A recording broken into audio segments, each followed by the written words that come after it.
Başlamış. Hani nerede çekiyor Ya abi? baba çekiyor 13, 14, 15.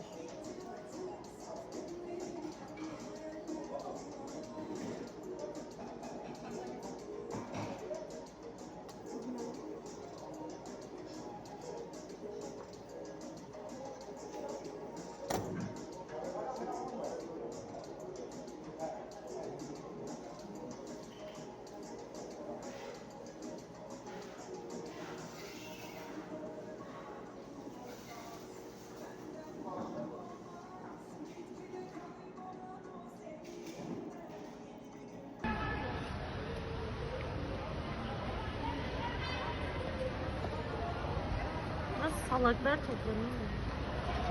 Elimde silah var. Görüyor musunuz? Sakinleştirmeye çalışıyorlar. Burası Van merkez. Etrafta bir sürü insan var. Çoluk çocuk var. Görüyor musunuz? Bakın. Görüyor musunuz?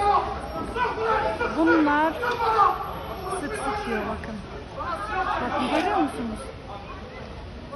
Silahını sık diyor. Ha. Bunlar böyle koca koca adamlar. Kaç saattir polisi aradık, hala gelmedi. Görüyor musun? Adam hala silahını almış eline böyle.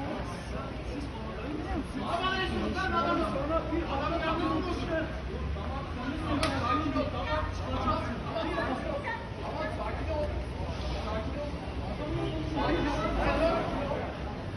İyi mi çok?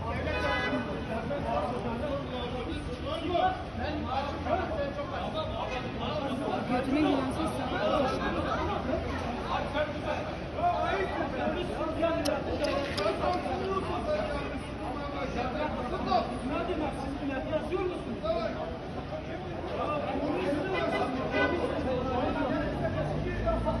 Elinde tutuyor bir de utanmaz.